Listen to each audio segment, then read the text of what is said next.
Branded a gold digger. She wasn't liked. Many people thought she was a hard-nosed American out for what she could get. Labeled a ruthless social climber.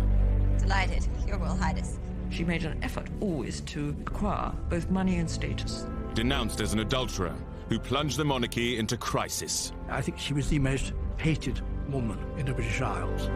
For 80 years, Wallis Simpson has been portrayed as calculating and manipulative.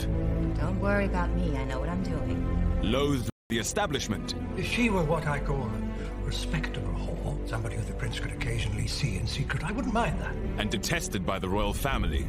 She's unsuitable as a friend, disreputable as a mistress, and unthinkable as a wife! But re-examine the evidence, and a different Wallis emerges.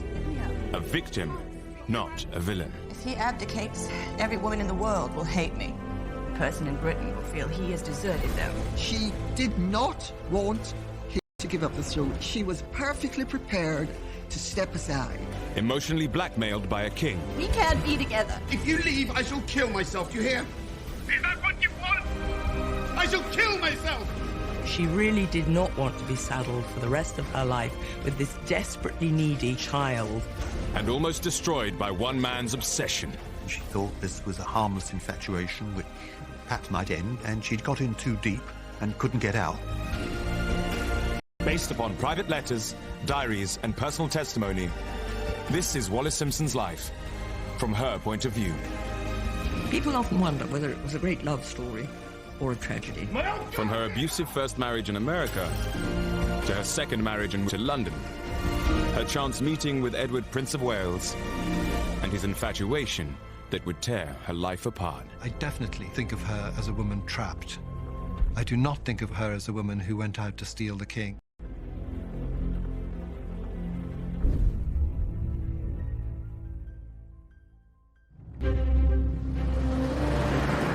December 1936. On the eve of Edward VIII's abdication, one woman pleaded with him not to give up the throne. That woman was Wallis Simpson. Please, don't do this. It's too late. The abdication papers have been drawn up. Wallis was accused of stealing the king from his country. But unknown to the public, she was desperate for a way out, even at the 11th hour. She didn't want to be the one blamed for this man falling in love with her and becoming obsessed by her. She wanted out, and he wouldn't allow her to leave. He refused, and he kept on refusing. I swear I'll be gone from this place and your life. Please, don't throw it all away. I can't see or the South Seas. But wherever you go, I will follow you. David, what have you done? She discovered too late that nothing was going to persuade him to accept any kind of compromise. Wallis was 40. She was scared, vulnerable, and at the center of the world's biggest scandal. But why did she feel trapped by the king? And how had events spiraled beyond her control?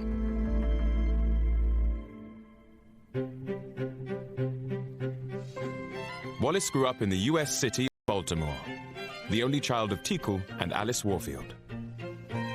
But it was her aunt, Bessie Merriman, who had the greatest influence on Wallis and inspired her social ambitions. You're about to become a Baltimore debutante, Wallis. You need to make your mark.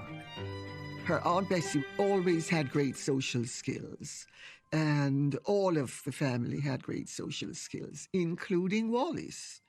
I mean, she was brought up very much in traditional Southern mold, and it showed in her demeanor. What did your grandmother say? How will you ever grow up to be a lady unless you learn to keep your back straight? Ow. You need to suffer to get what you want. What do you mean? I mean, you must always have a plan. Aunt Bessie helped raise Wallis when her father, Teakle, was struck down with tuberculosis. Teakle had died young, so he hadn't been able to provide for her.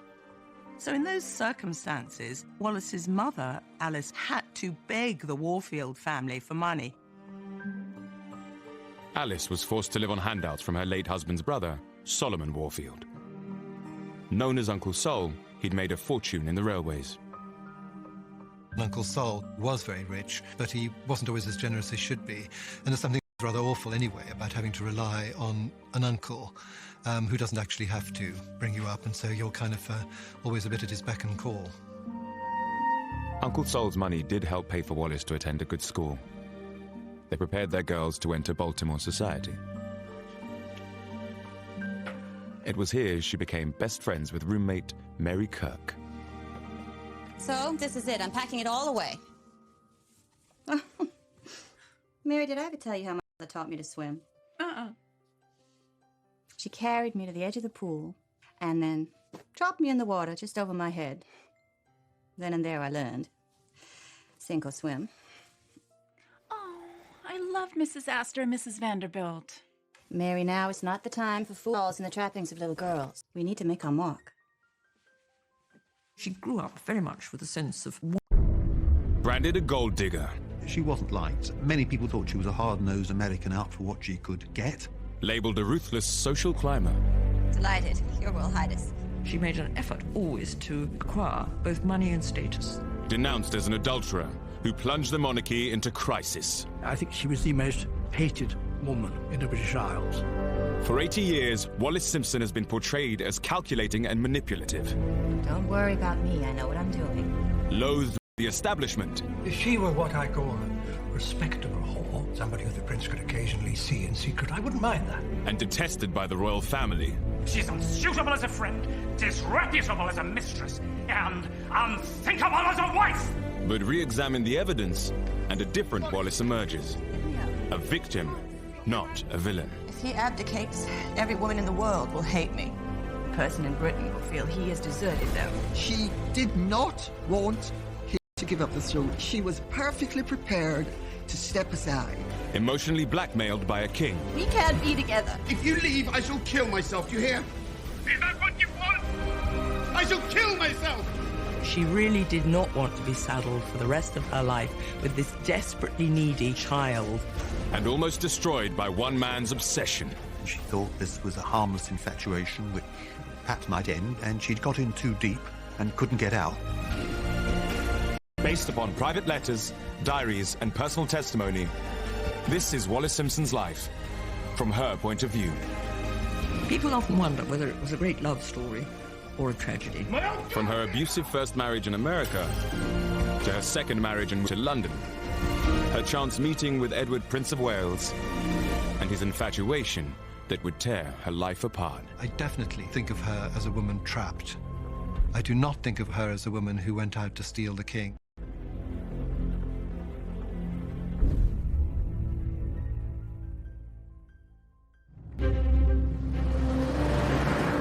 December 1936. On the eve of Edward VIII's abdication, one woman pleaded with him not to give up the throne. That woman was Wallis Simpson. Please, don't do this. It's too late. The abdication papers have been drawn up. Wallis was accused of stealing the king from his country. But unknown to the public, she was desperate for a way out, even at the 11th hour. She didn't want to be the one blamed for this man falling in love with her and becoming obsessed by her. She wanted out, and he wouldn't allow her to leave. He refused, and he kept on refusing. I swear I'll be gone from this place and your life. Please, don't throw it all away. I can't see or the South Seas. But wherever you go, I will follow you. David, what have you done? She discovered too late that nothing was going to persuade him to accept any kind of compromise. Wallis was 40. She was scared, vulnerable, and at the center of the world's biggest scandal. But why did she feel trapped by the king? And how had events spiraled beyond her control?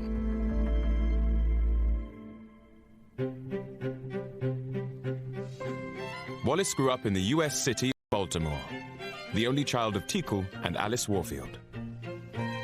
But it was her aunt, Bessie Merriman, who had the greatest influence on Wallis and inspired her social ambitions. You're about to become a Baltimore debutante, Wallis. You need to make your mark. Her Aunt Bessie always had great social skills, and all of the family had great social skills, including Wallis. I mean, she was brought up very much in traditional Southern mold, and it showed in her demeanour. What did your grandmother say? How will you ever grow up to be a lady unless you learn to keep your back straight? Ow. You need to suffer to get what you want. What do you mean? I mean, you must always have a plan. Aunt Bessie helped raise Wallis when her father, Teakle, was struck down with tuberculosis. Teakle had died young, so he hadn't been able to provide for her. So in those circumstances, Wallis's mother, Alice, had to beg the Warfield family for money. Alice was forced to live on handouts from her late husband's brother, Solomon Warfield. Known as Uncle Sol, he'd made a fortune in the railways. Uncle Sol was very rich, but he wasn't always as generous as he should be. And there's something rather awful anyway about having to rely on an uncle who doesn't actually have to bring you up, and so you're kind of always a bit at his beck and call. Uncle Sol's money did help pay for Wallis to attend a good school. They prepared their girls to enter Baltimore society. It was here she became best friends with roommate Mary Kirk. So, this is it. I'm packing it all away. Mary, did I ever tell you how my mother taught me to swim? She carried me to the edge of the pool and then dropped me in the water just over my head. Then and there I learned. Sink or swim. I loved Mrs. Astor and Mrs. Vanderbilt. Mary, now is not the time for fools and the trappings of little girls. We need to make our mark. She grew up very much with a sense of wanting to climb to where she felt she belonged. And I think this is why money and financial possessions of any kind, meant so much to her throughout her life, because she had this sense of deprivation when she was growing up. She felt she was owed them, but she didn't have them. She was trying to ape, to emulate, to be part of that society, but she was just on the edge of it and longing to be included in it. While at school, Wallis was known for her sense of humor, hard work, and focus. She wasn't classically beautiful, but she oozed confidence and charm, and she loved to flirt. She liked the guys, and she made no secret of it, and she had sex appeal and was going to use it. And she was catnip for guys. Men loved her, and she loved men. He's asked you to dance 3 times, and you've said no each time. I don't think he'll ask you again. It's fine with me. He's the handsomest boy here. But he doesn't have any money. Shame on you, Wally. Nice girls just don't say that. So what? So no nice dresses? No lovely apartments? Not even an automobile? Listen, Mary, the man I marry will have to have a lot of money. And I think to be really wealthy, not to suffer what Wallis saw it, the indignity that her mother had suffered by not having enough money, was what drove her. In 1916, Wallis was on holiday with her cousin in Florida when she met Win Spencer, a senior flying instructor in the U.S. Navy.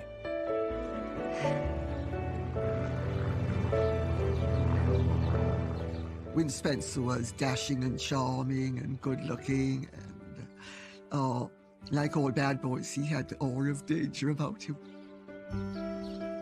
Look at your target. You're breathing in my ear. I know. Well, stop it. Someone might see you. See me breathing in your ear? Yes, Win Spencer. You're here to help me with my golf swing.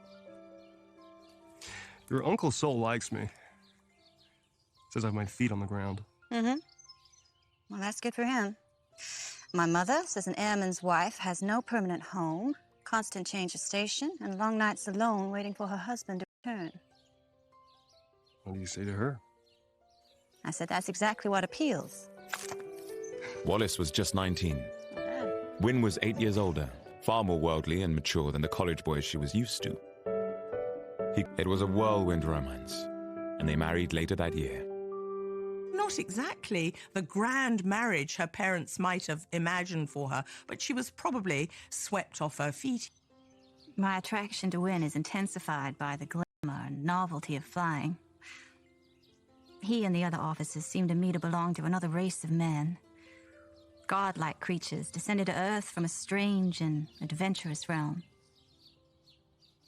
I didn't know how much security she would have thought that she was going to get with a man like Win Spencer, but I still think it was more to get away and start a new life than anything else. In her later writings, Wallis said her decision to marry was as much about independence as affection. Although my love for Win Spencer was real enough, there also lay in the back of my mind a realization that my marriage would relieve my mother of the burden of my support. I think Wallis was looking to escape the ties of money that she felt were ridiculously limiting her choice of action in life by being tied to Uncle Sol. As an officer's wife, Wallis was expected to entertain. She quickly threw herself into the social life. But unknown to her, Win was a heavy drinker. Their marriage was in trouble right from the start. Here, let me Wallis later wrote in her memoirs, I was to become aware, before our brief honeymoon was finished, that the bottle was seldom far from my husband's thoughts, or his hand. She married somebody who turned out to be an alcoholic, who used to beat her. His drinking fueled his violence, and his violence fueled his alcoholism. And you don't have to drink that. Can I help you? Wallis's love of entertaining and Win's drink problem were a deadly mix, even in public. Well, I was brought up to believe that one should be as entertaining as one can be at a party. But I want to know how you keep these so shiny. Her husband had a jealous and sadistic streak, and he wasn't afraid to show it. When I am being good, I generally have a bad time. And when I'm being bad, the opposite is true. Why not? One can only imagine that the anger and jealousy he felt was fueled by Wallis's natural flirtatiousness. Win's alcoholism was a major problem in the marriage, but not the only one. Of course, nobody knows why Wallis couldn't have children. I think probably they were sexually incompatible, and that Win Spencer found that deeply frustrating, and Wallis, of course, being inexperienced, didn't know how to deal with this. For a while, Wallis did what other abused women of the time were expected to do. She put up with it. She tried repeatedly to stop it one night in 1921.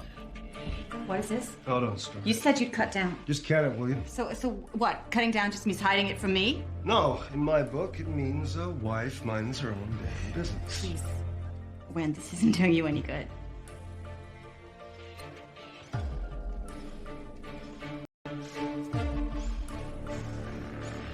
I'm not gonna be told what to do in my own goddamn house!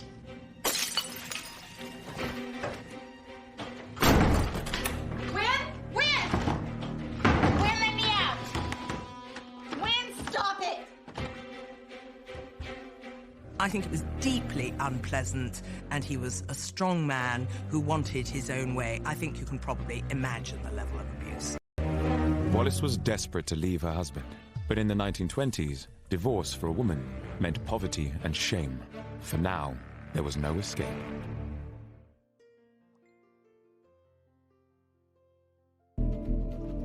By 1921, Wallis had been trying for 5 years to make a success of her marriage to US Navy pilot Win Spencer. But he was an abusive and violent drunk. She later wrote of feeling trapped. I had been brought up with the ancient beliefs that marriage represented ultimate fulfillment for a woman. And the realization that my marriage with Win was a failure was more than I could admit to him or to myself. I had to go on trying. Of course, even more difficult to face up to would be the prospect of actually leaving him. Divorce was neither cheap, nor easy, nor straightforward in this era. Of course, it existed, but for many women, remaining trapped in an unhappy marriage was a preferable option, because at least being a married woman, that gave them some level of independence, assuming they had money as well. Whereas if they actually went through with a divorce, they were outcasts from society. Divorce? Wallis, it's unthinkable. Wallis could see no way out. In desperation, she turned to her Aunt Bessie. If you persist in this, you're uncertain. I am trying to save lives of two unhappy people. How can you urge me to stay in a relationship that's destroying us both? Being a successful wife is an exercise in understanding. Aunt Bessie, You must try again. No. Then agree to a temporary separation. Go away for a while. Let the dust settle. But whatever you do, do not get a divorce. Despite the advice, Wallis still wanted to end the marriage. But turning to her wealthy Uncle Sol, he was even more opposed to her plan. And by some accounts, she might have inherited millions of dollars from Uncle Sol. The more I think about the advice of the members of my family, the more it occurs to me that they cannot possibly understand what I'm going through, both physically and mentally. Aunt Bessie's conception of marriage is so absolute as to have no relevance whatsoever to my own unhappy situation. By 1922, the arguments with Wynne had become so bad, Wallis knew they had to separate, regardless of what her family thought. When Wynne accepted a posting to China, she chose to stay behind. But 2 years later, he wrote to her, begging for one last chance. She went back to Wynne, hoping against hope. If they changed country and changed location and changed place, all the problems would be solved. Well, of course, they never are. You take your problems with you, because you are the problem. Wallis sailed out to join her husband in Shanghai, but the hoped-for reconciliation turned into a disaster. For a couple of weeks, it was wonderful, and they had this amazing second honeymoon. And then he was crueler than ever. He took her to Chinese brothels, or as Wallis called them, Sing Sing houses. Come and join us, Wallis. For a humiliated Wallis, there was no going back. She resolved to divorce Wynne, whatever the consequences. By leaving Wynne Spencer, she was basically saving herself and setting out on a new path. And that can't have been at all easy for her, but I don't think she really had much choice. Just as he'd threatened, Uncle Sol cut her out of his will. Wallis would not receive a single cent. It is to Wallis's credit that she thought, no, I am not going to stay in an unhappy marriage where I'm being brutalized and where my soul is being destroyed, just to inherit this money. It was 1925, and Wallis was now on her own.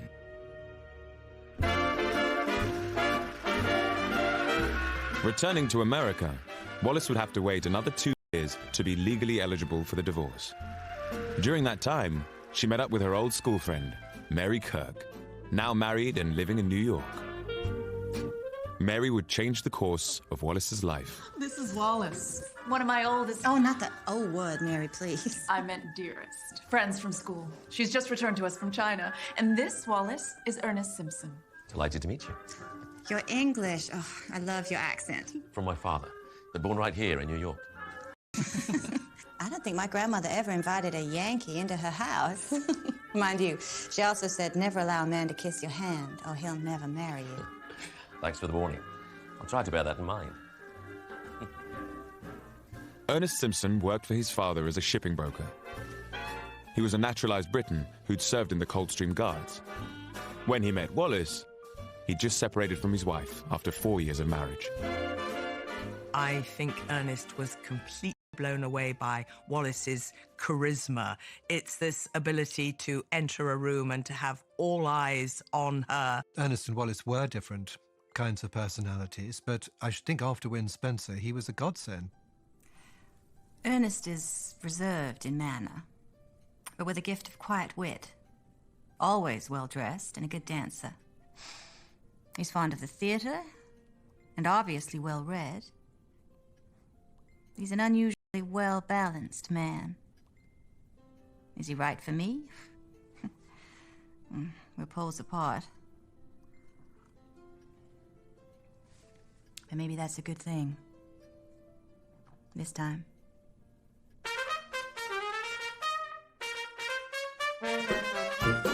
Wallis and Ernest's friendship became a love affair. Although she was wary of becoming emotionally involved, he was impatient. By 1927, Ernest had a new job in the pipeline and plans for a new life. I've spoken to my father, and it's definitely happening. You knew it was coming. I want to run our London offices. So soon? Come with me. You're free, I'm free. We could... In what capacity? Well, as my wife. Wallis, will you marry me? Wallis didn't say yes straight away after Ernest proposed. After all, no woman says yes straight away. She wanted some time to think. This was a big decision. She asked her friends what they thought. And after all, she didn't want to make the same mistake twice. Well, if you're having doubts... Doubts are a luxury, Mary. Do you love him? I'm very fond of him. And he's kind, which will make a contrast to you-know-who. I think I shall settle into a fairly comfortable old age. You sound like you've given up.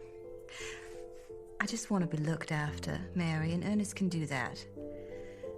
I can't go wandering the rest of my life. I feel so tired of fighting the world all alone and with no money. Definitely.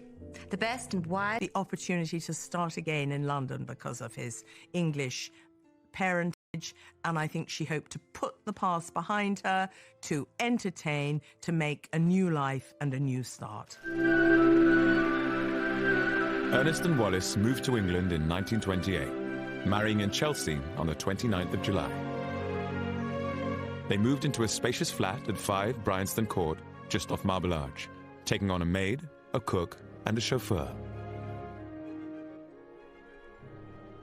Both were determined to make a success of life in London. Thank you, Cynthia. That'll be all. But Wallis knew they were outsiders. She felt her American confidence and assertiveness might work against her. What is it, darling? I was just thinking about my mother. I do miss her. I'll never forget what she said to me about you. My mother? Just after we got married. She said, now let me get this right. You must remember that Wallis is an only child. Like explosives, she needs to be handled with care. I can see where you get it from. She always taught me to speak my mind. I think you should be yourself. But that doesn't work here. English women must never forget their second-class status. And always remember to bite their tongues.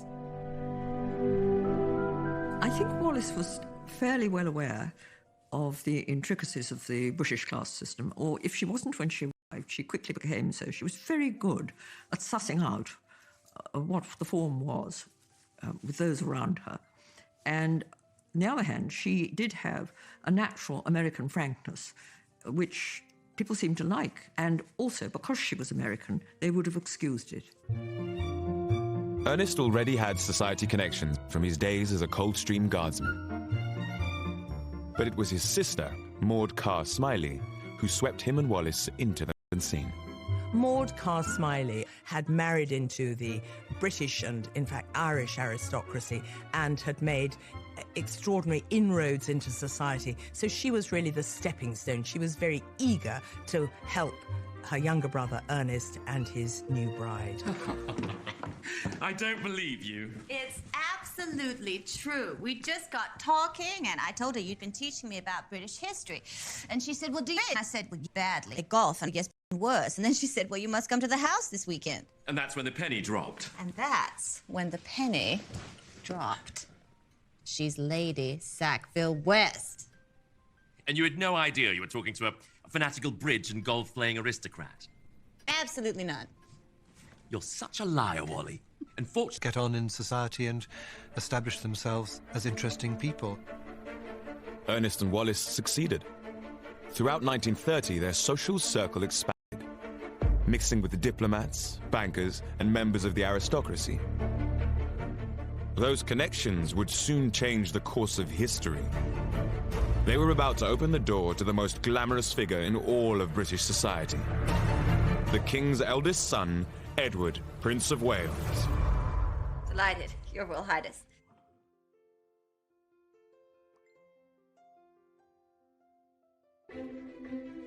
"1930. Wallis and Ernest Simpson had been living in England for more than 2 years, mixing with a set of high society friends. In December that year, they met Lady Thelma Furness. Although married to a Viscount, she was also the current mistress, or favourite, of George V's eldest son, Edward, the Playboy Prince of Wales.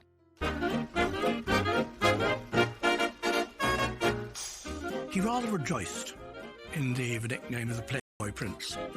He was young, dashing, intelligent, articulate, all the qualities his father rather lacked. He possessed in spades. He delighted in conducting a vigorous nightclub life and wearing the wrong clothes in the wrong place at the wrong time. He wore sort of Fair sweaters and open-neck shirts and caps on the side of his head, sort of winked to the girls and a lot of nudge, you know. He was the dazzling new thing. He was film star of royalty. He liked anything modern. Gramophones, dancing the Charleston, wide-trousered clothes rather than narrow ones like his father. Bright check suits, anything to go against the grain. Edward had courted a string of married women, and Lady Thelma was the latest. In January 1931, she was hosting a weekend event at her home in Leicestershire.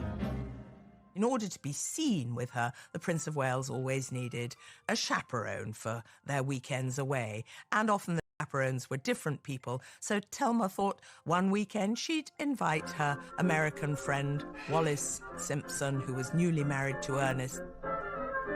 As the day approached, Wallis was suffering from a heavy cold. But she wasn't going to pass up the chance to meet the heir to the throne. Wallis, are you sure you should be going? After what I spent on hair and nails? Come on, Thelma. Oh, show me again. So, you put your foot behind you, and then this. Well, I just don't think Americans are built for curtsies. Can't I just make him a cocktail? Protocol, Wally. Oh, shush. The prince doesn't give... This was an enormous achievement for both Wallis and Ernest, and I think it's really important to understand that at this stage it mattered hugely to Ernest, who was a snob as far as he was concerned. To be introduced to the Prince of Wales was the pinnacle of his achievements. He was terribly proud of that. For the Simpsons, the day was memorable, but for the wrong reasons. When introduced to the prince, known as David to his family and friends, Wallis was typically forthright. I told you, like a darn freezer. Always skimping on the fires. Stiff upper lip means frozen upper lip. David, this is Mr. Ernest Simpson. Pleased to meet you. And Mrs. Wallis Simpson. Oh, no, please, please. Delighted, Your Royal Highness. My goodness, your hand is like ice. You must be missing your American central heating. I'm sorry, sir, but you disappoint me. In what way? Well, every American woman who comes to your country gets asked the same question. I'd hoped for something a little more original from the Prince of Wales. We're not so cosseted over here. We rather enjoy a bracing blast. Now, I do hope you enjoy your weekend. Why did I say that? He famously addresses this remark about things to do with central heating and all that sort of thing, and she was quite provocative with him. Wallis feared she'd overstepped the mark. You can imagine what a treat it was to meet the prince in such an informal way. I hope I didn't upset his sensibilities. In my experience, it is important for an American woman of my generation to be a bit different. Or in any case, interesting. Oh, well. I doubt we shall see or hear of them again. But the Simpsons did get to see Edward again. Just a few months later, Lady Thelma invited them to her house once more. And this time, Wallis was determined to make a better impression. Haven't I met this lady before? Cold hands can't curtsy. I trust you are acclimatizing to our chilly lives, free from central heating. Yes, indeed, sir. All the fox furs and cocktails do help. Good. Wallis was surprised and flattered the prince had remembered her. She was keen to get to know him better. Maybe we could invite the prince over for a cocktail one afternoon. Are you out of your mind? Oh, you're right. We'd have to build up to it gradually. I didn't mean that. Best to do it through Thelma. He's the Prince of Wales, Wallis. Why on earth would he want to come to us? In fact, Ernest had underestimated the calendar, and in June that year, they were even presented to the king. Now, this is extraordinary for a divorcee to be presented at court, and it was only because of Thelma encouraging Wallis and Thelma even lending Wallis her clothes that she was able to be presented to the king. Following the ceremony at Buckingham Palace, the couple bumped into the prince again.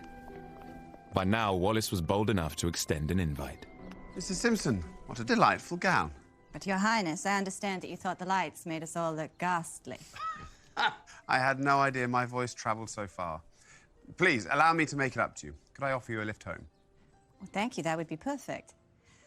Would you like to come up for a drink before continuing on? I'm afraid I have an early start in the morning. But I would very much like to see your flat one day. I'm told it's charming. It might give me some ideas to brighten up the fort.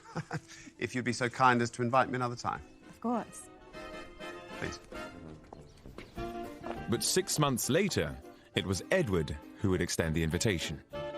In January 1932, he asked them to a weekend gathering at his own home, Fort Belvedere in Windsor Great Park. The atmosphere at the fort was one of resolute frivolity. Everyone was there to have a good time. Well, here we are, darling.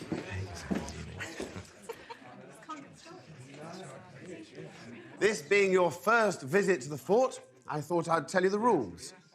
There are none. Stay up as late as you want, get up when you want. David, I feel like dancing. Put on a record.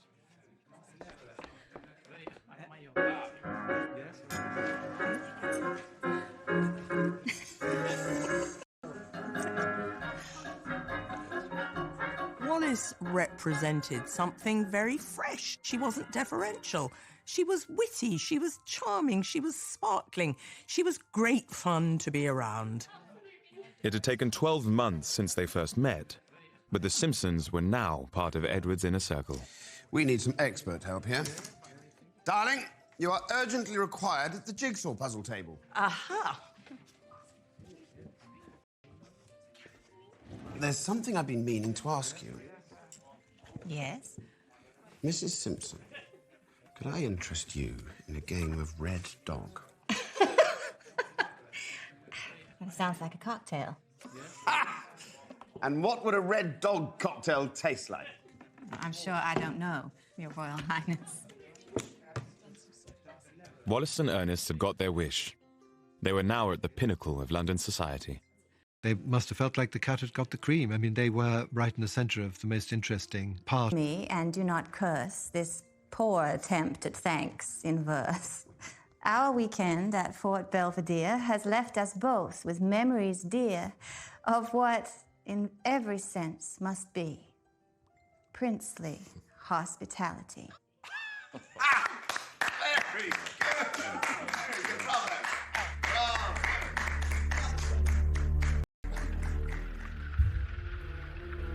But just as they reached the top of the social ladder, the Simpsons' finances suffered a dramatic downturn. The Great Depression of the 1930s was tightening its grip, and Ernest was feeling the squeeze. No, the shipping industry certainly suffered, and Ernest was constantly short of money, to the point where actually they thought they couldn't afford to keep on the flat at Bryanston Court. Ernest took out personal loans from his company, but reserves soon ran dry. He tried to rein back the couple's spending, but that led to tensions between them. The real problem that Wallis faced was not whether or not she could fit into this group and make her mark within it, which she certainly did. The real problem was finding the money to pay for it, to reciprocate. And, of course, that was something that, on Ernest's income, they couldn't begin to do.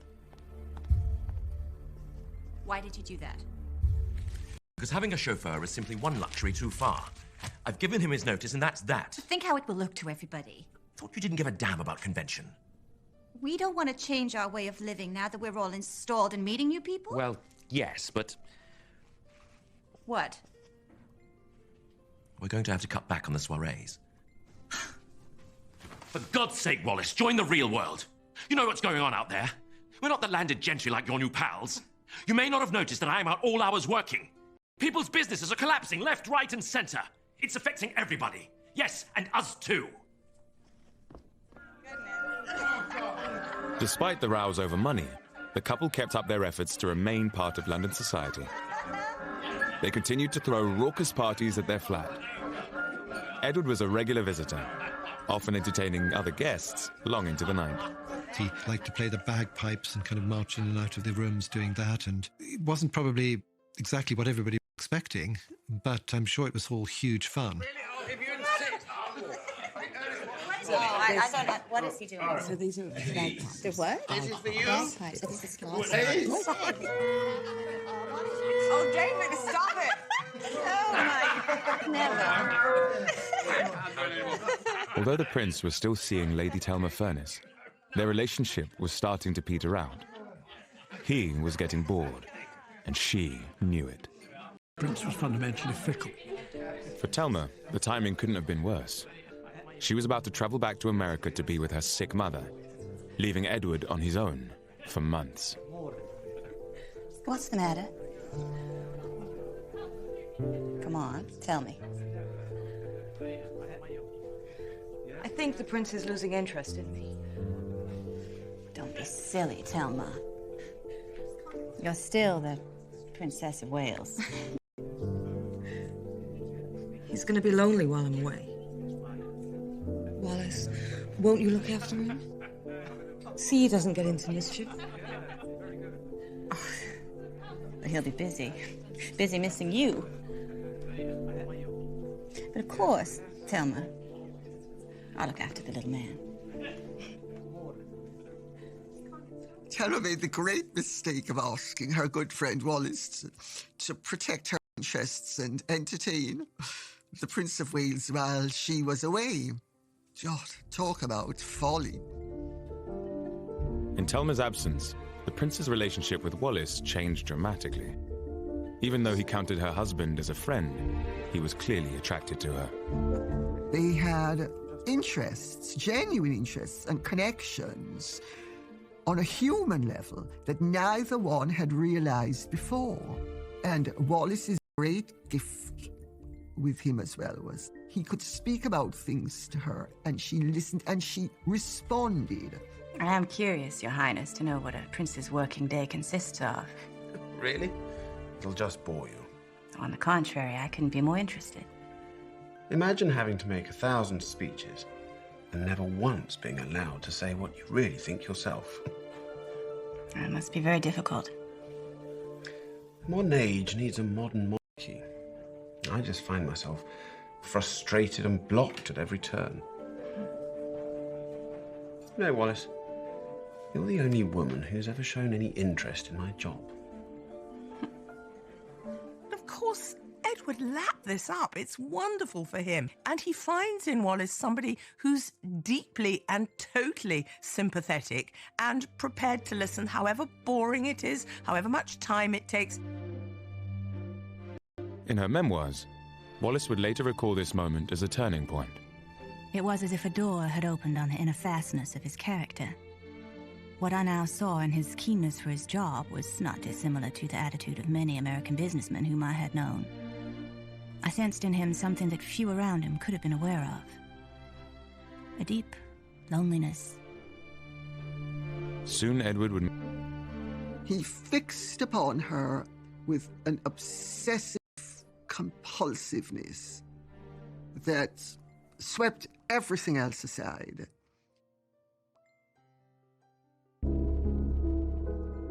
In 1934, Prince Edward's mistress, Lady Thelma Furness, went on a trip to America.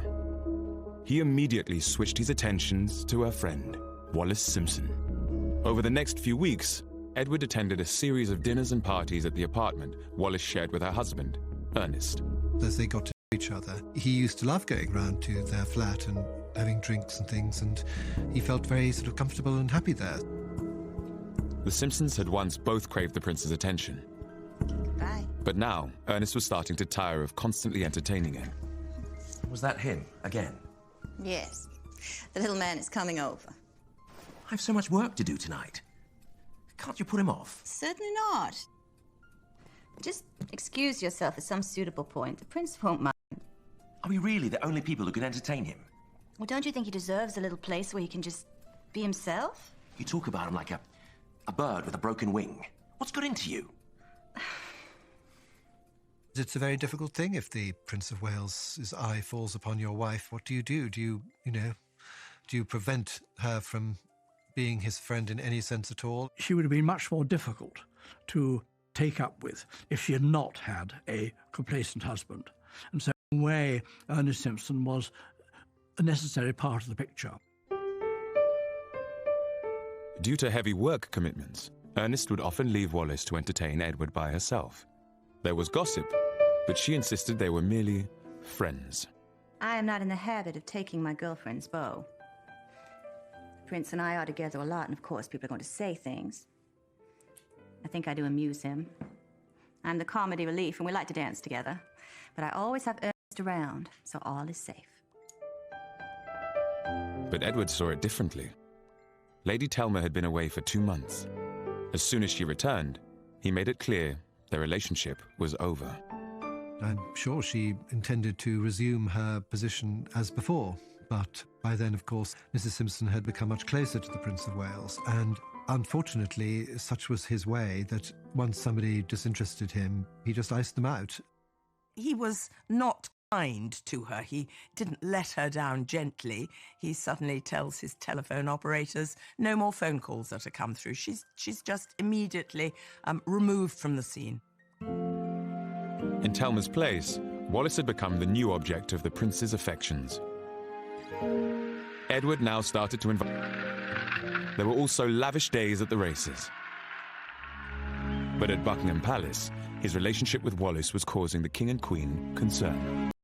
They thought she was a vulgarian, a commoner, an American. Hard to say which of those was worse. And, of course, were horrified by the fact that she'd been divorced, because if you were divorced in those days, you would not have got asked to the palace. Make sure Mr. and Mrs. Simpson are not invited to any Silver Jubilee function. And I don't want to see them in the royal enclosure at Ascot. The king thought Wallis had an extraordinary hold on his son and heir. Not surprisingly, he was suspicious of her. They assume she must be someone who's interested only in what she can get and in money. They absolutely fail to understand, actually, that it's Edward who is the needy one in this. They made it perfectly clear that they didn't want to have anything to do with her. She follows no protocol except the protocol of a gold digger fresh from the colonies. She's unsuitable as a friend, disreputable as a mistress, and unthinkable as a wife! In spite of his father's opposition, Edward's feelings for Wallis grew deeper and more visible. He showered her with expensive clothes and jewelry. To everyone in his close circle, it was obvious she'd become the prince's new favorite. I can find no good reason why this most glamorous of men should be seriously attracted to me. I'm certainly no beauty, and he has his pick of all the beautiful women of the world. Maybe onto my American independence of spirit. Who knows? What a bump I'll get when some young beauty appears and plucks the prince from me. Anyway, I am prepared. I don't think that Mrs. Simpson ever really thought that whatever actually happened. She thought when she'd be dumped, because that's what happens to royal mistresses. But there was no breakup. In summer 1934, Edward invited Wallis on a holiday cruise aboard the Rosaura yacht. With Ernest away on business, she was joined by her now 70-year-old Aunt Bessie. Arriving home, Bessie gave Wallis a... Prince is rather taken with you, isn't he? What makes you say that? I see the way he looks at you. Well, I'd like to think he is fond of me. If you let yourself enjoy this kind of life, it's gonna make you restless, unhappy with everything else. You don't know what you're talking about. I'm having a marvelous time. Don't worry about me. I know what I'm doing. It's your own way. But wiser people than you have been carried away with such opportunities. I see no happy outcome. Whatever her denials at the time, Wallis had moved into uncharted waters. In her memoirs, she recalled, Perhaps it was during those evenings off the coast that we crossed the line that marks the indefinable boundary between friendship and love. But in the months following the cruise, the prince's relentless pursuit of Wallis began taking its toll on Ernest. He was a husband staring an affair in the face. It's not an easy thing to have these sort of triangular relationships. No, it's all very complicated, and, you know, the Prince of Wales was rather used to getting his own way. Isn't it wonderful? David's invited us to go skiing. Skiing? I've got business in New York.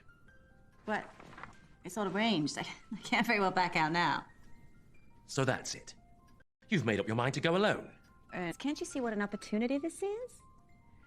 I feel like I'm Wallis in Wonderland. More like Never Never Land with Peter Pan. I thought we might have gone to New York together. I see now I was wrong. It's not particularly nice being London's most celebrated cuckold, which is what he was. But he just had to take it. I mean, he certainly never bleated to anybody about being cuckolded. I mean, you don't think in terms of being a cuckold, you know? It's the mark of a cad, not a gentleman, to speak about being cuckolded. At the same time, the prince was becoming more needy and demanding.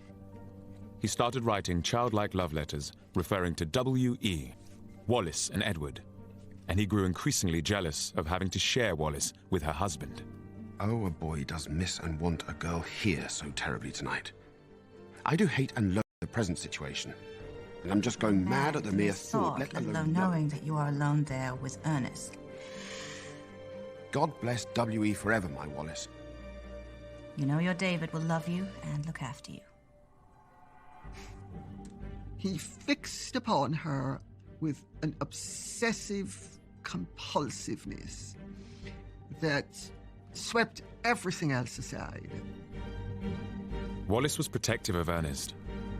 She felt the prince was coming on far too strong. David, dear, I was and am still most terribly upset. One can't go through life stepping on other people. You only think of what you want and take it without the slightest thought of others. She argues with him. She says, for goodness sake, understand, this I'm married to. By the end of 1935, Wallis's attempts to keep both men happy had grown more difficult. But it was at the start of the new year that matters would come to a head. On January 16th, George V fell seriously ill. Edward Travell died. His Majesty the King passed peacefully away at a few minutes before 12. He whom we loved as king. Wallis? It's all over. David, I'm so very sorry. I can't tell you what my own plans are. Everything here is so very upset. But I shall fly to London in the morning and will telephone you when I can.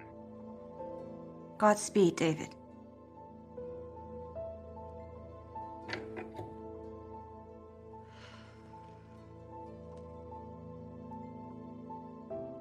God save the king. I suspect that is the last time we shall be hearing from him.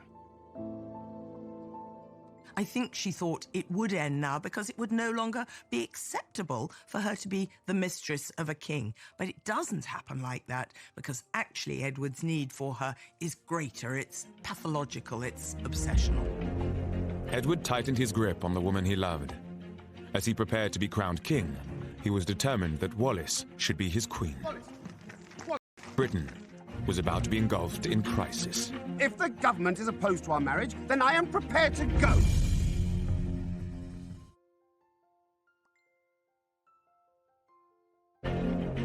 By January 1936, Ed, Prince of Wales, had become besotted with Wallis Simpson. He bombarded her with gifts and obsessive love letters, even though she was still married to her husband, Ernest. When his father, George V, died, the prince inherited the throne. According to ancient tradition, the news of the accession was read out in public. God save the king! Edward had invited Ernest and Wallis to watch the ceremony with him from St. James's Palace. As Ernest stood in the background, Wallis had a front row seat. Do you have a good view? Costumes are so fancy. like a pack of cards. All this, your life is going to be very different now. Of course it will. Nothing will change my feelings for you. But David, everything around you is going to change. Can't you see that? The scrutiny, the expectations. Nothing will ever be the same. Edward and Wallis had been in a relationship for at least a year, but the British public knew nothing of it. Edward's friend, Press Baron Lord Beaverbrook, had persuaded Fleet Street to suppress the story. But for the select few who were in the know, Edward had made a terrible misjudgment by being seen with Wallis. They included Tory MP Duff Cooper. Here is the extract from my father's diary about the proclamation. This is just the kind of thing that I hope so much he won't do. It causes so much criticism and does so much harm. Already people are beginning to talk about her and to criticize him. If she had been a single American girl, they would have viewed it quite differently. But it was the fact that she'd already been divorced and she was married to somebody else. Now as king, Edward's need for Wallis grew stronger than ever. I have had to be at the new king's beck and call, being the only person he really has to talk things over with, and I am implored on all sides not to leave him, as he is so dependent on me, and I'm considered to be a good influence. But it is quite seductive to her when people start telling her that she's actually quite a good thing, that Edward is now a reformed character, that he's disciplined, that he's turning up for meetings on time, and she thinks, well, maybe I could have a role to play. But Wallis was leading a double life. Amidst the excitement of being so close to the new king, she still had a husband. She was becoming increasingly torn.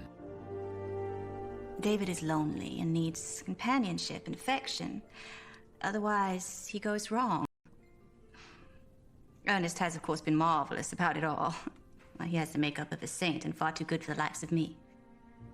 But by March 1936, Ernest couldn't bear sharing his wife any longer. While Wallis was away in Paris, he went to confront the king, accompanied by his friend, the Reuters news chief, Sir Bernard Rickerston-Hadd. Edward's response stunned them both. Does she know you're here? Of course not. Far more expedient to decide this between us. It seems quite clear to me.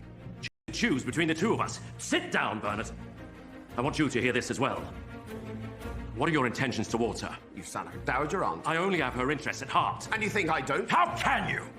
Tell me this. Do you intend to marry her? Do you think I'd be crowned without Wallis by my side? Listen, Ernest, we both want the same outcome. Security for Wallis.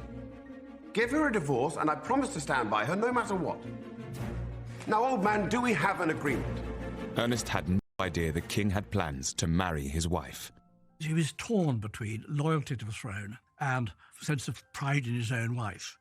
And when it came to the point, he really put loyalty to the throne first. The husband, if he's a gentleman and his wife is prepared to have an affair with the king, the protocol is that he steps aside.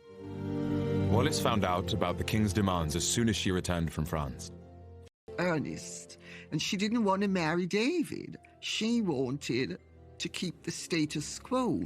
She wanted to be Mrs. Ernest Simpson, mistress of the Prince of Wales, then of the king. But the king had made his decision, and Ernest felt powerless to fight it. Wallis, too, could find no way of changing Edward's mind.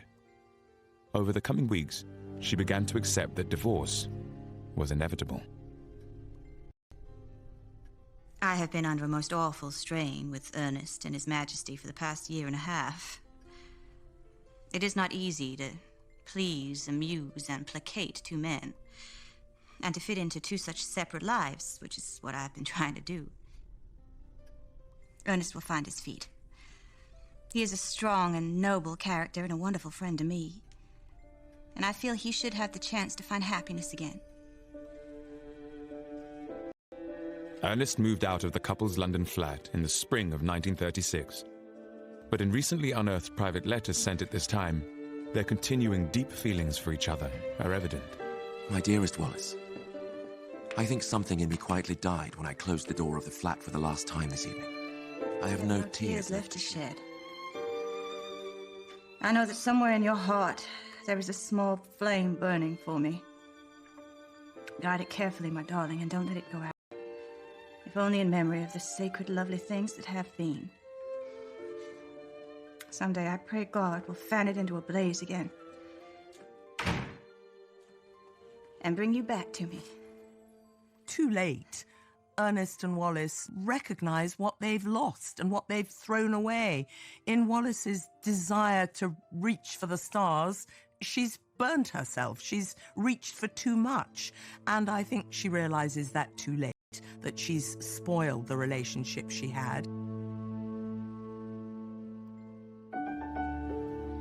With Ernest gone, Wallis felt she had to move on. She started spending more time at Fort Belvedere, the King's private residence in Windsor Park. Over the coming months, their love affair now blossomed, but was still kept secret. Edward wouldn't be satisfied until they were man and wife, and their relationship made public. It's got to be done. Sooner or later, my Prime Minister must meet my future wife. Oh, David. This idea.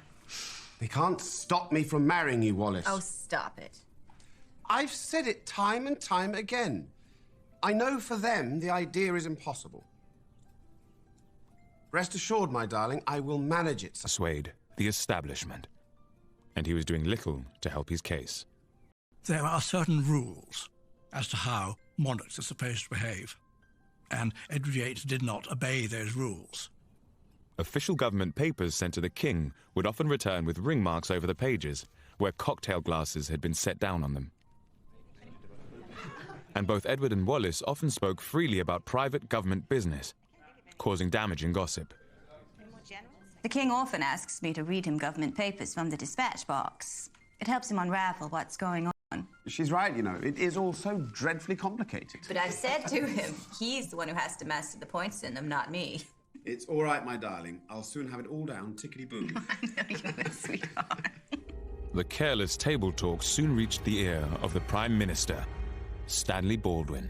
The relationship between the government and the palace was particularly important at this time because it was a time when the general population upheld the royal family as guardians of British virtue and decency and duty. And these were things which Edward was not embodying.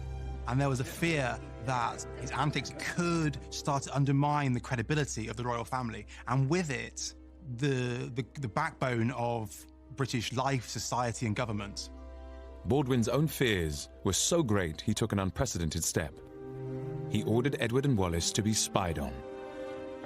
I'm concerned about the King's relations with Mrs. Simpson. If it becomes generally known, the country won't stand for it. Please. If she were what I call a respectable whore, you know, somebody who the prince could occasionally see in secret, I wouldn't mind that. But this is...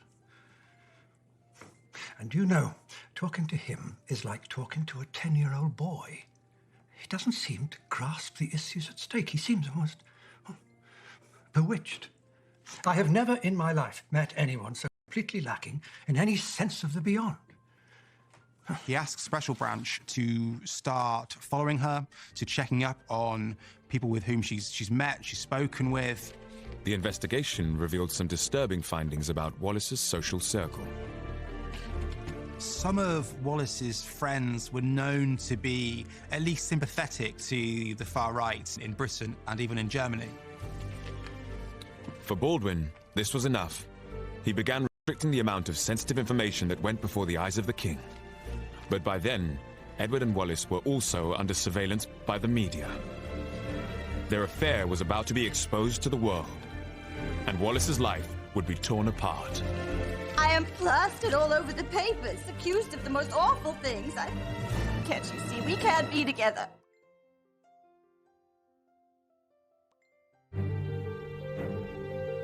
In August 1936, Edward took Wallis and a group of friends on a cruise of the Adriatic Sea. The British press kept to their self-imposed code of silence.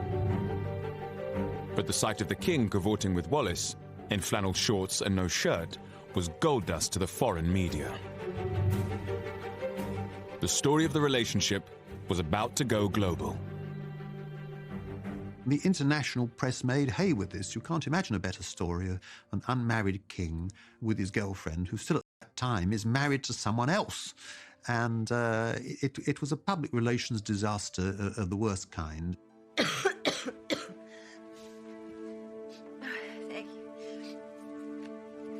Following the cruise, Wallis was laid up in bed with a heavy cold. She only learned of the newspaper reports from a set of clippings sent by her Aunt Bessie. The American press had whipped up a royal scandal and blamed it all on her. She hadn't really faced up to the appalling social consequences that would ensue from her relationship with the king. And I think when it did happen, her first reaction was, oh my God, what do we do about it? And I think quite genuinely, let's call it a day. This is all too damaging, too difficult. Let's go on any further. Panicked by the coverage, Wallis pleaded with Edward to end the affair. Have you seen what they're saying about me? It's just awful for words. Some cheap dinner table conversation. David, we can't go on. I just want it to end. Don't be silly, darling. I am plastered all over the papers, accused of the most awful things. I can't do this. I'm going back to Ernest. Have you lost your mind? It was better with him. Safer. What are you talking about? I shan't stand for it. I need you here by my side. David, can't you see? We can't be together. You and I can only create disaster together. I shall never give you up. Never! Darling, please. Be realistic. You know I sleep with a gun under my pillow. Oh, David, stop it. If you leave, I shall kill myself, you hear? Is that what you want? I shall kill myself! I think if we're looking at how Wallis felt at this point, she was almost distraught at how it had played out. She really did not want to be saddled for the rest of her life with this desperately needy child. She thought this was a harmless infatuation, which perhaps might end, but would be very nice while it lasted. And she'd got in too deep and couldn't get out. Events were now moving quickly. Shortly after away from the king, and depressed about the continuing hostile gossip, she once again begged him to reconsider their future. David, dear, this is really more than you or I bargained for. Do you still want me to go ahead, as I feel it will hurt your popularity in the country? Isn't it best for me to steal quietly away? I can't help but feel you will have trouble in the House of Commons and may be forced to go. I can't put you in that position. I feel like an animal in a trap. There are many instances of her writing to him saying, please, please leave me, please leave me. It's not really good for you, it's not really good for me, I'll be hated forever if I, and it's just not going to work, and he just wouldn't leave her. The day before her divorce, Wallis felt she'd lost control of her life.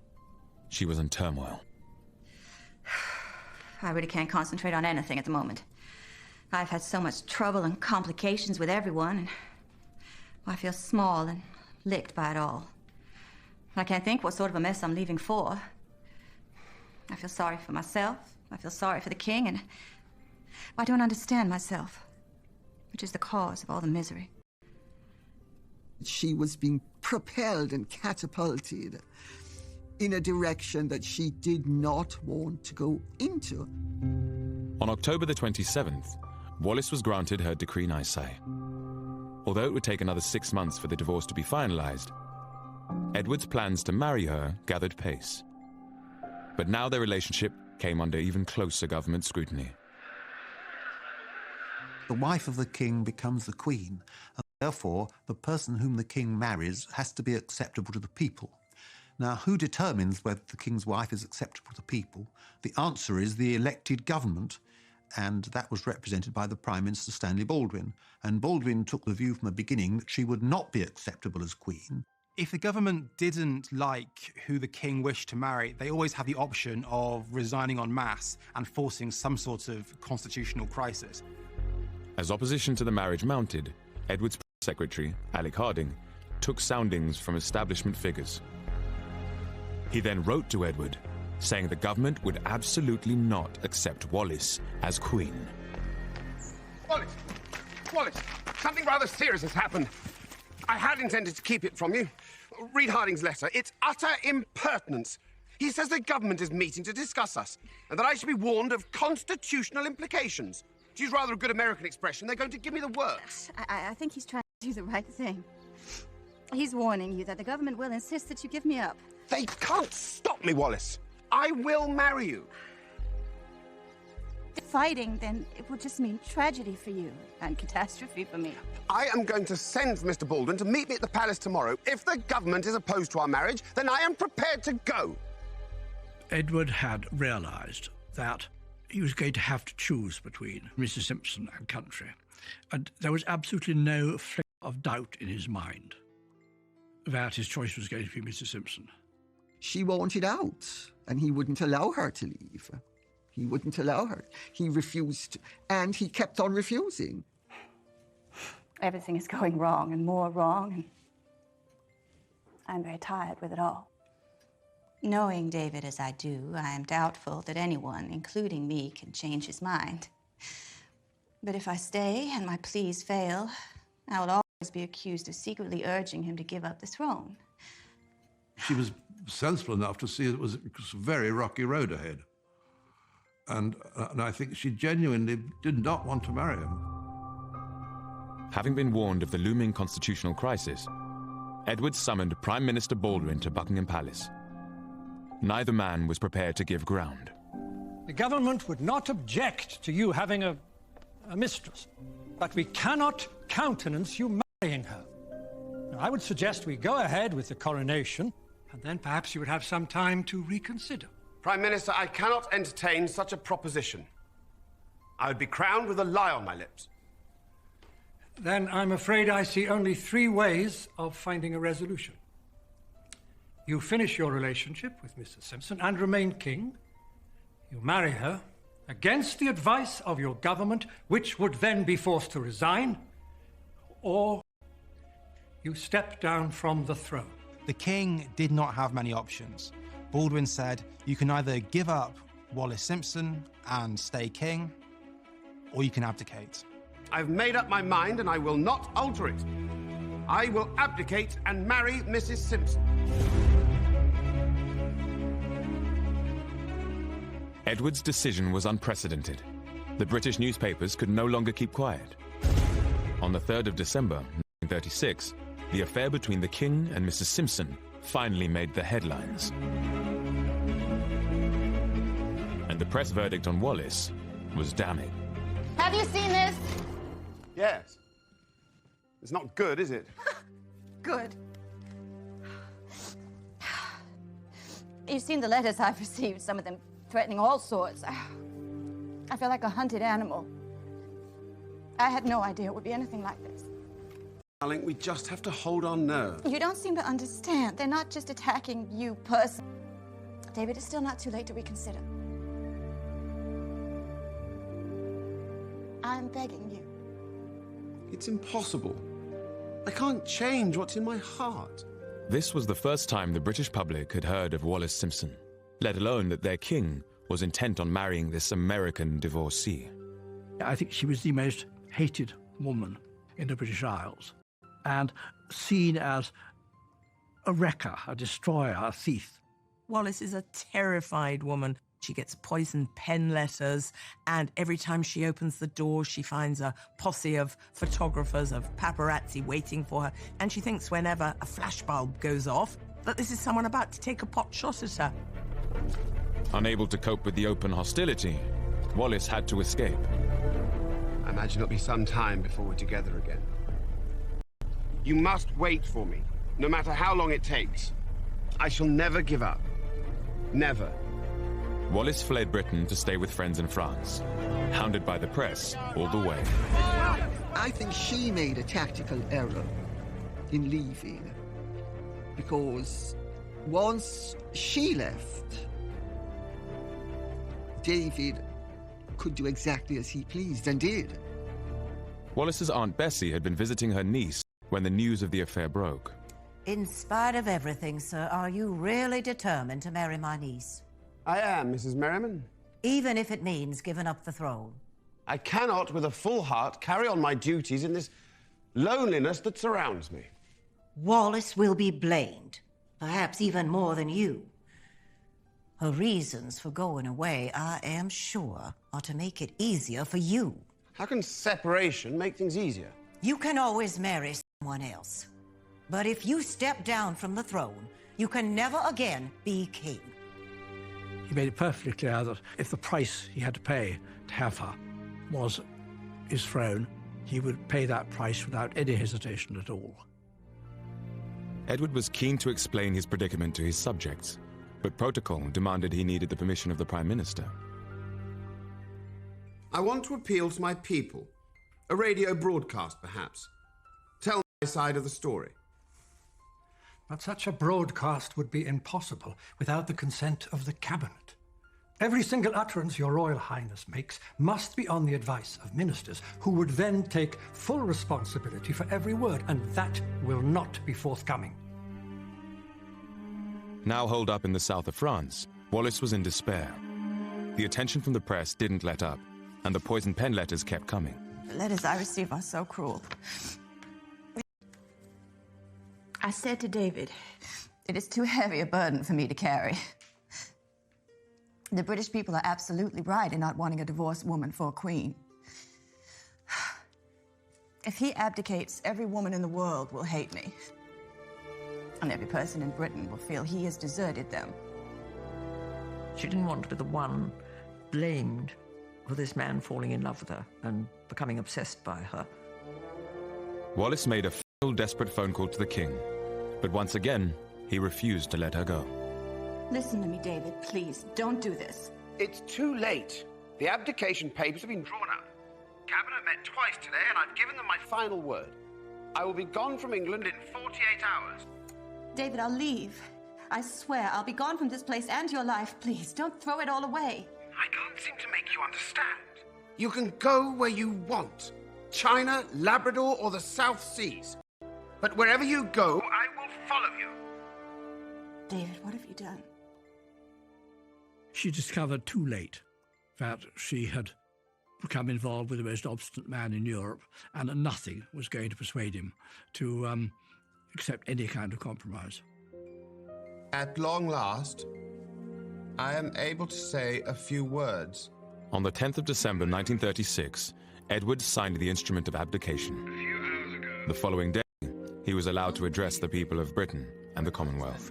That I have found it impossible to carry the heavy burden of responsibility and to discharge my duties as king as I would wish to do without the help and support of the woman I love. After just 11 months on the throne, King Edward VIII's reign was over. He and Wallis would now become outcasts.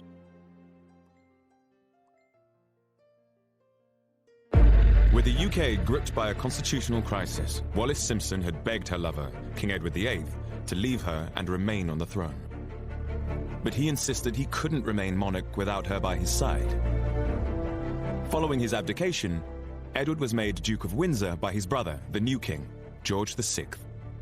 He left England and stayed with friends in Austria, separated from Wallis until her final divorce papers came through. Wallis remained in France, hiding from the press, ground down by the events of the previous months. I have fallen back exhausted by the struggle to prevent this great tragedy. I feel so small in failing to make him stay where he belonged. And now the world is turned against me because I fought a losing battle. She didn't want to be... Recently discovered letters revealed that Wallis was an emotional wreck. Even as she contemplated her future with Edward, she wrote to her ex-husband Ernest, still showing such strong feelings. Dearest Ernest, I wake up in the night and think I must be lying on that strange chaise longue and hear your footsteps coming down the passage at the flat. And there you are, Evening Standard under your arm. I can't believe such a thing could have happened to two people who got along so well. Make your life again with Kay. You are so good and sweet. My dearest love to you, Wallis. It was a very tangled web, and I think what the letters reveal is a lot of fear, a lot of vulnerability, a lot of greed, all the human emotions, but too late, Wallis recognised that actually Ernest offered her the real sort of love that she craved. In May 1937, Wallis's divorce was finalized. Edward immediately traveled to France to be with her. A week later, they listened to his brother's coronation together. I, George VI, do solemnly and sincerely. I can feel the drawbridges coming up behind me. I've taken you into a void. Oh, David. And declare that I am a faithful. Let's look for a house in Paris. I don't want to go back to England while Bertie's finding his feet. You must have no regrets. I have none. What I know of happiness is forever associated with you. I don't know if she actually looked forward to the marriage, but I think she'd begun by now to realise that it was completely inevitable. Because what else could she do? Once he gave up his throne for her, she felt unbound to marry him. As their wedding preparations got underway in France, Edward and Wallis realized just how cut off from British society they'd become. It was made pretty clear in that way the establishment has that it was not a good idea to go to that wedding. At least he might be allowed to marry her in England. He wasn't. And then he hoped when he was going to be in France, he still hoped that some members of the family would come, and none did. So it was a very sad, disappointing affair. I mean, my heart really does go out to her, you know. She hadn't asked for all this. In a further snub, the royal family decreed that despite the upcoming wedding, Wallis would not be granted the title Her Royal Highness. Wallis! They're not giving you the HRH. Why in God's name would they do that to you? We know your family doesn't approve of me. Here, it's this bit. I hope this painful action that I've been forced to take will not be considered an insult. Well, it blasted well is an insult. To you and to me. The worry on the part of the royal family in Britain was that after all she'd had a pretty rackety past. Suppose this marriage didn't last and she was starting to flaunt Her Royal Highness title around American nightclubs with all sorts of unsavoury people. I think he was shocked and horrified to find the extent to which he was ostracised, in which was made very clear to him he would not be welcomed back. On June the 3rd, 1937, the full extent of the establishment's ruthlessness became clear. Only 7 guests came to the wedding of a man who had been the King of Great Britain and ruler over a quarter of the world. He found a dodgy clergyman who was prepared to come out and perform the wedding, and there were just a handful of friends, and it must all have been extremely depressing. If they ever needed any evidence as to how things were going to be in the future, they certainly got it that day.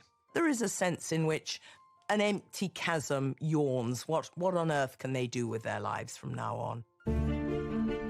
At the outbreak of World War II, Edward was made governor of the Bahamas. But when peace came, he resigned, and no further official position was offered. He and Wallis returned to France, setting up home in a rented mansion in Paris. For the next 3 decades, they effectively lived in a self-imposed exile. He could have come back any time he wanted, but he made it quite clear that he would not come back unless his wife was made a Royal Highness and received by the King and Queen, and this was recorded in the court circular. And they did neither of those things, so he stayed away. And he went on staying away for the rest of his life, basically. Cut off from British society, Wallis had to invent a new life with Edward. She used to say his day had been managed from he was a baby down to the last second. All of a sudden, there were no private secretaries, equerries, lady clerks. There was this tremendous void. And she had to create a way of life for them that filled these voids and filled his diary. And Wallis did just that, coming up with a plan that would take the world by storm. She realized that her and Edward had marketability. They were at the center of what became known as the greatest love story ever told. In the 1950s, both the Duke and Duchess published their memoirs. These became instant bang. It was on their terms.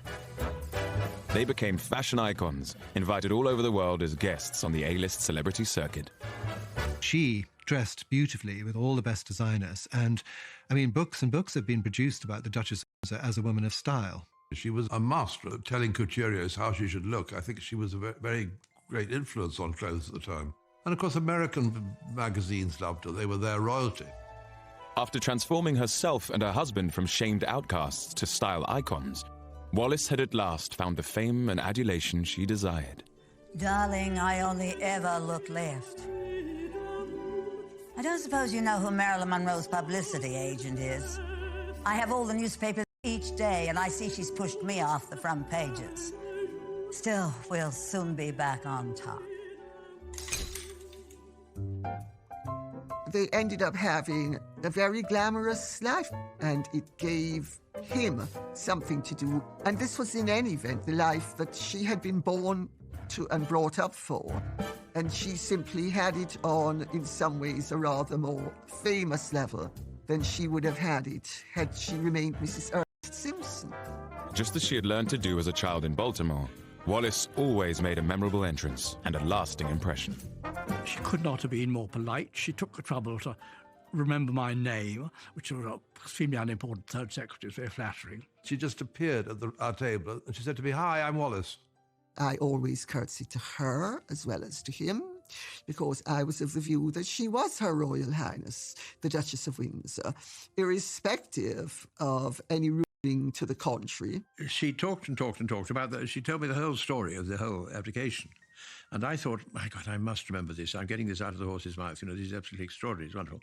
Of course, I'm far too drunk. I remembered absolutely nothing the next morning at all. But the Duke and Duchess's new lease of life arrived late and didn't last long. In the late 1960s, Edward was diagnosed with throat cancer. He died in Paris on the 28th of May, 1972.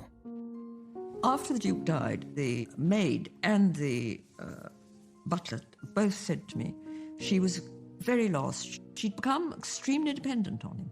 She was so used to having him around. Where else would she have got that level of adoration from? Dear, dear David, my own sweetheart. A girl and a boy used to be so happy together. God bless W.E. forever, we used to say. Edward's body was flown to England to be buried alongside his family at Frogmore in Windsor. After 40 years, but it was an awkward royal welcome. Wallis, of course, is invited, but she still felt herself a complete outsider. She didn't feel any warmth. In the years after Edward's death, Wallis grew frail. She suffered from dementia and was often heard talking about the abdication, as if she was living through it all over again. We can't be together, David. You and I would only create a disaster together. David, listen to me. Please don't do this. People will say that I could have prevented it. Isn't it best that I steal quietly away? She was kind of cast into a sort of abyss, in a way. She was had lost the purpose of keeping things going for him, and it all kind of fell apart. Her position is hopeless. For you to go on fighting the inevitable would only mean tragedy for you and catastrophe for me. She didn't have any family. She didn't have any children. She didn't have any close friends. She just had a few hangers-on. In 1975, Wallis suffered a severe internal hemorrhage from which she never fully recovered. The last 10 years of her life were as a virtual prisoner in her own home. On the 24th of April 1986, Wallis, Duchess of Windsor, died, aged 89. I don't think Wallis died a happy woman. I think if she looked back on her life, she felt a sense that she hadn't quite fulfilled the promise she made herself as a young girl. She was honourable and decent, and, you know, she made the best of a bad deal and made as good a job of it as she could. She was taken up by this man who really was not up to her standards intellectually. I think having 3 meals a day with the Duke of Windsor must have been an absolute nightmare. I suppose ultimately I do think it's sad that she didn't aspire to achieving something on her own terms, ultimately always playing second place to a man. He was the open sesame to a new and glittering world that excited me as nothing in my life had ever done before. I sought no place in history, but would now be assured of one. An appalling one, carved out by blind prejudice.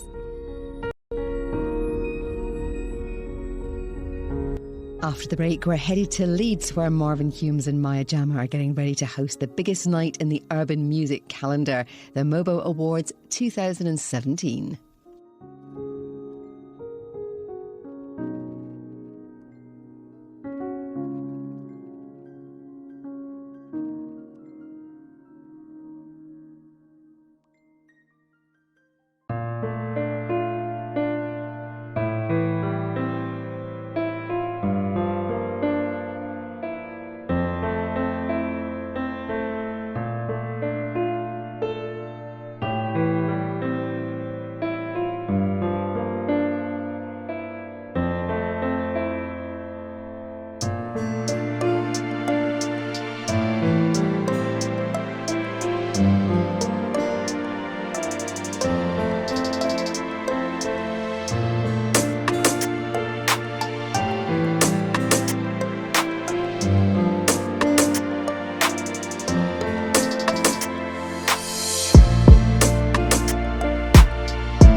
Uncle Sol was very rich, but he wasn't always as generous as he should be. And there's something rather awful anyway about having to rely on an uncle who doesn't actually have to bring you up, and so you're kind of always a bit at his beck and call. Uncle Sol's money did help pay for Wallis to attend a good school. They prepared their girls to enter Baltimore society. It was here she became best friends with roommate Mary Kirk. So, this is it. I'm packing it all away. Mary, did I ever tell you how my mother taught me to swim? She carried me to the edge of the pool and then dropped me in the water just over my head. Then and there I learned. Sink or swim. Oh, I love Mrs. Astor and Mrs. Vanderbilt. Mary, now is not the time for fools and the trappings of little girls. We need to make our mark. She grew up very much with a sense of